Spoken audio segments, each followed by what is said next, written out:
Hello, my friends, and welcome back. Thank you very much for being with me again today. Sometimes we observe or we take note of issues when they are too obvious or repetitive, or by repetition, they become too obvious. Even though before you started being bombarded with the information, with the news, you didn't really care about the issue. But they make it become an issue, not in the way they think they make it, and but on the opposite. And that's the case with me and tennis world. I personally don't really care about tennis. I played tennis, it's fun and so on. I played as a youngster, more than now. But I enjoy qualitative tennis, and I like certain tennis players. I like their style.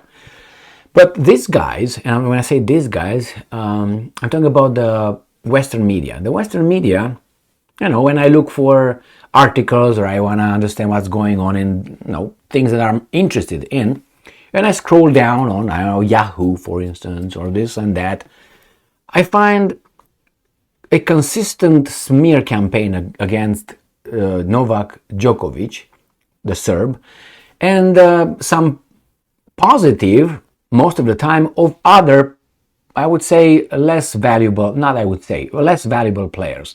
I'm talking about less valuable by record, not by, someone that is, let's say, right as first ATP right now. So I would claim right now in the world, Novak Djokovic, according to the record, is the most, important, fantastic guy, and we are witnessing history actually. Right? He just broke the 23 record of Grand Slams and all that. And I was surprised to see how these guys are downplaying that like it was something bad. And I covered that in a few of my videos where they were talking about tennis has a problem, Djokovic wins. Things like this. And I was like, I've never seen this in any other instance when I had, Nadal or Federer or anybody like this. Or what's his name, the British guy that just lost, tried now Wimbledon. I can't remember his name. I know him, but anyway. So the way I saw they portray certain kind of players and others, I was like, these guys don't like this guy, and it's about making money or try to make out of Djokovic the villain and from the other ones the great. All right. Wimbledon just finished, and Alcaraz won. Very good. I don't know how he won, but he won. Very good for him. Congratulations. And remember maybe not even a month ago, in Roland Garros, Djokovic won his 23rd Grand Slam. It was not like celebration, great, the king is here, we're witnessing history and making and so on. It was like he won against Alcaraz in the final because Alcaraz got some cramps, and that was it. Otherwise, Alcaraz would have fucked him up. I was like, that's not nice. But anyway, maybe that's the way it was, and I was curious because I saw the same pattern against Djokovic and everybody else. I'm not going to get into that one again too much. I made some videos on that, so you can check them out.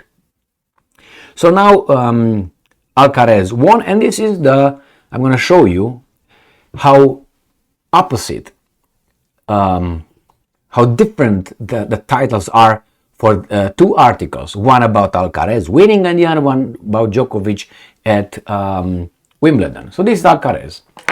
Wimbledon, Alcaraz dethrones Djokovic to claim historic victory. Okay, well, Carlos Alcaraz claimed Wimbledon by taking down history's greatest Grand Slam player.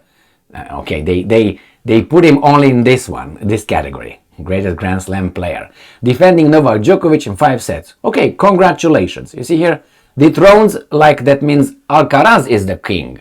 Alcaraz, I think he won one other Grand Slam, if I remember correctly. So this is the second one.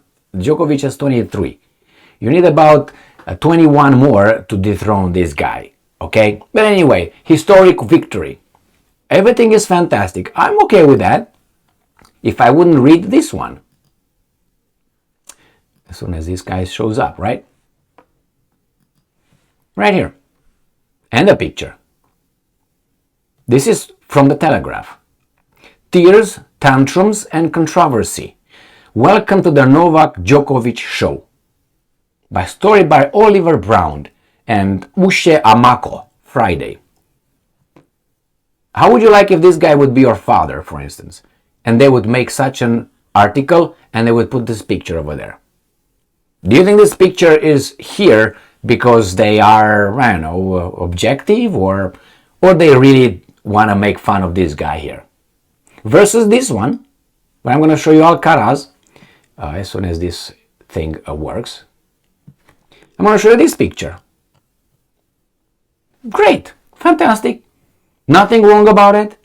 No extra, no, beautiful, normal. He won, great.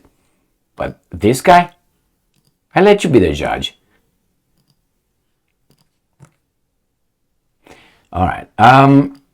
It's sad because I tell you from my childhood, and I used to watch football, soccer, and I used to watch other the Olympics, and sometimes I watched them in Romanian language, sometimes I watched them in English, in German, depending on where I can get them, and with different commentators. And I have to tell you that up to 20 years ago, maybe, and it's a long time, the most fair commentators, when their team lost, was the English commentators. I'm talking about English because Great Britain, England, whatever. English from the island. They were the fairest, the most balanced commentators. So when, let's say, their team was losing, let's say England in football, or I don't know, they were commentating something, they were, balanced. They didn't like that they lost, but they were, something that I admire about, English culture, fair play. The same with tennis. They lost that. In this Wimbledon, the commentators, the public, booed the Belarusian, Russian players, always heckled, if you remember, or heckled, I think it's called, Djokovic in the past, and now you can say, well, it happens everywhere. Remember when the French did this to, what was her name? And yeah, it happened, but not the mass media. I'm talking about the mass media. And I know when the Romanians lose, how the Romanians interpret that. It was bad weather, that's why we lost. Well, wasn't the bad weather for the opposite team as well? But the Brits were always, and besides, right now they have these articles about Djokovic. Once Djokovic retires, they're going to say, shoot, we're done. And they're going to start being a little bit more objective. Right now, they're pounding on this guy. All right, that's sad and it's too obvious. And I said, it's like they woke me up. I didn't have anything against this. I didn't watch tennis. I didn't pay attention. I hope, they get better and better and better. I want to see quality tennis. I don't care if it's French, German, or Swede, or whatever it is. Or, I don't know, from Zimbabwe, or I don't care. I want to see quality. And see, they tantrum and tears and so on. I remember Serena Williams. How she threw tantrums, I can say they were because of other reasons, but nevertheless, she behaved with such a low class. She was very, from my perspective, low class, very low class, like arguing and being like I can't use terms here on YouTube, but I guess you understand exactly what I'm trying to do and say, do and say.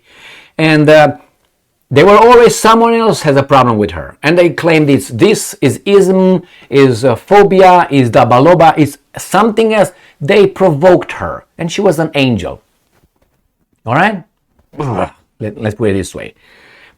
And they covered for her. And they talk about Djokovic being, I've never seen a picture like that as Djokovic is with Serena Williams. And I didn't see it unless I saw something like a shady little thing where the guys want just a mocker, but it was the right intention. This is the Telegraph that made it. It's not like a shady little blog somewhere, or someone took a picture from something and posted it on Twitter. No, it's the mainstream, big. So it lost fair play. You guys lost fair play, not you, but The guys that used to have it, and for me, they were an example. Not anymore. And that's sad, because I'm thinking, who are you going to turn to see value from now on? If I want to say, okay, you want to really listen to a commentator, honest and balanced, I can't point to anyone. And the Americans, no. The Americans, I tell you, when I was done with the American commentators, it was in gymnastics, I don't know, more than 20 years, maybe, more than 20 years. When they were commentating certain kind of things, and I was in gymnastics, and I was like, oh my fucking God. And the same, Americans were a little bit, the commentators, their way of commenting, a little bit below the Brits. But then just dropped like that. Became like everybody else. And it's sad, because you can't measure it. People that never heard commentators from the past, good commentators, or read articles from the past, they cannot compare. And they get used to this slimy reality that we live right now in the... And they say, well, that's normal, because they can't compare. And if you tell them, they look at you like you talk like crazy. Look at the commercials, for instance, and advertisement commercials. Get those commercials and show them, I don't know, 50 years ago in the United States of America, people will say, what the fuck is this? They will not talk like that probably, but anyway, see, I'm a modern, anyway. It's just we're losing value. Yes, we're losing value and quality and nobility and, class. We're losing that. And you find it where? Look at the presidents, look at the politicians, look at the actors. Where do you take that class? I'm not going to take it from Serena Williams, that's for sure, even though they make her to be this and that and this and that. Really? I mean, you can tell that to a person born, 17 years ago, but not to me. I've seen better, or I've seen what is class. And not only that you see what's class, you read what it is class, you understand what is class, you try to practice class. Anyway, so Djokovic, tantrums, this and that, controversy, and thank you very much for being with me again today. And this is just one example. Don't get me wrong, just look around, just do some tweets over there, or look at some checks and find out. Browse around. Stay strong, stay smart, look for the truth, and be just.